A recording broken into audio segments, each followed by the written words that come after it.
RBI ने चलन में रहे 2000 के नोटों को वापस लेने का फैसला किया है। आरबीआई ने निकासी प्रक्रिया शुरू कर दी है।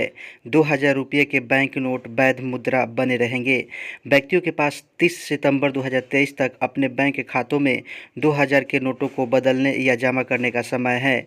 इस तिथि के बाद बैंक विनिमय के लिए 2000 के बैंक नोट स्वीकार करना बंद कर सकते हैं। हालांकि उन्हें अभी भी बैंक खातों में जमा किया जा सकता है। 2000 रुपये का एक्सचेंज 23 मई 2023 से किसी भी बैंक में एक समय में 20,000 की सीमा तक किया जा सकता है। इस एक्सचेंज प्रक्रिया में आरबीआई के 19 क्षेत्रीय कार्यालय और अन्य बैंक शामिल होंगे। केंद्रीय सूचना एवं प्रसारण राज्य मंत्री डॉक्टर एल मुरुगन ने फ्रांस में 76वें कान अंतर्राष्ट्रीय फिल्म समारोह में इंडिया पवेलियन का उद्घाटन किया है। प्रधानमंत्री नरेंद्र मोदी के नेतृत्व में केंद्रीय मंत्रिमंडल ने institute of chartered accountants of India और मालदीव के चार्टर्ड अकाउंटेंट्स के बीच एक समझौते ज्ञापन पर हस्ताक्षर करने की मंजूरी दे दी है। प्रधानमंत्री मोदी ने अंतर्राष्ट्रीय संग्रहालय एक्सपो 2023 का उद्घाटन किया है। कर्नाटक के मुख्यमंत्री होंगे सिद्धरमैया। हालांकि ये 2.5 साल अवधि के लिए शपथ लेंगे। अगले 2.5 साल अवधि के लिए कर्नाटक के मुख्यमंत्री शिव कुमार पद संभालेंगे, ऐसा आशंका जाहिर की जा रही है। तमिलनाडु के मुख्यमंत्री स्टालिन ने भारत के सबसे बड़े स्काई वॉक ब्रिज में से एक का उद्घाटन किया है, जिसकी लंबाई 570 मीटर और चौड़ाई 4.2 मीटर है। इस परियोजना का निर्माण पैदल चलने वालों की आवाजाही को सुविधाजनक बनाने के उद्देश्य से की गई है। तमिलनाडु राज्य की राजधानी चेन्नई है और यहाँ की राज्यपाल RN रवि है और तमिलनाडु के मुख्यमंत्री MK स्टालिन है। मध्य प्रदेश की राजधानी भोपाल सतत विकास लक्ष्यों को प्राप्त करने की दिशा में अपनी प्रगति को मापने वाला भारत का पहला शहर बन गया है। केंद्र सरकार द्वारा अधिवक्ताओं की नियुक्ति को मंजूरी देने के बाद न्यायमूर्ति प्रशांत कुमार मिश्रा और वरिष्ठ अधिवक्ता KV विश्वनाथन सुप्रीम कोर्ट के न्यायाधीश के रूप में शपथ लेंगे। भारत के मुख्य न्यायाधीश CJI DY चंद्रचूड़ की अध्यक्षता वाले सुप्रीम कोर्ट कॉलेजियम द्वारा केंद्र को उनके नामों की सिफारिश की गई थी।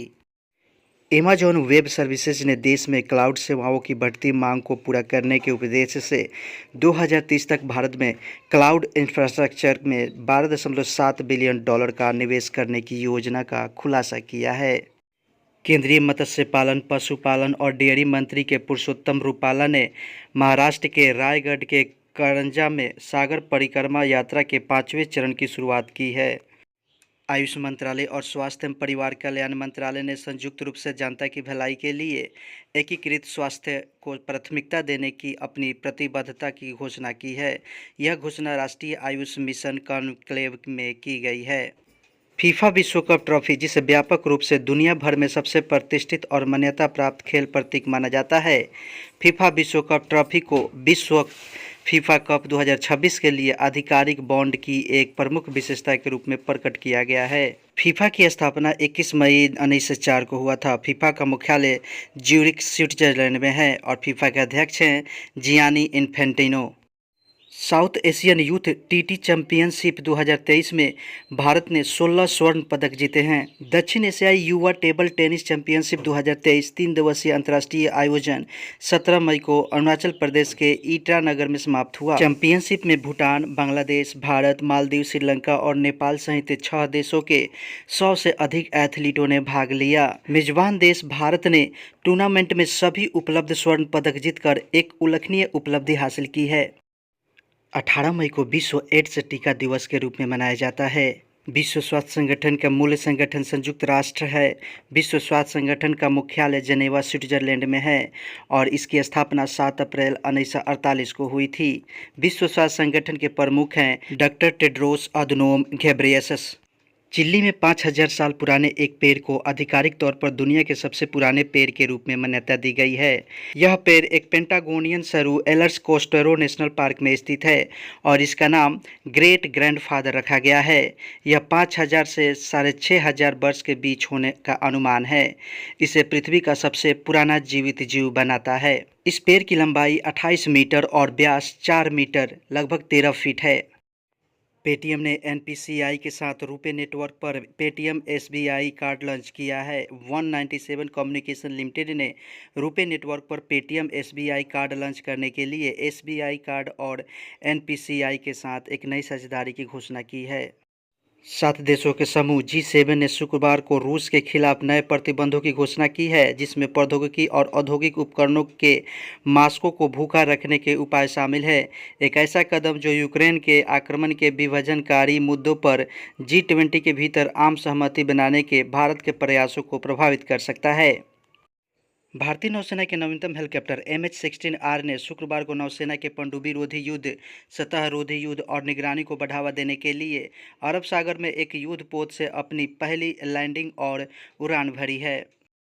केंद्र ने सेवाओं को दिल्ली सरकार के नियंत्रण में रखने वाले सुप्रीम कोर्ट के फैसले को खारिज करने के लिए अध्यादेश जारी किया है।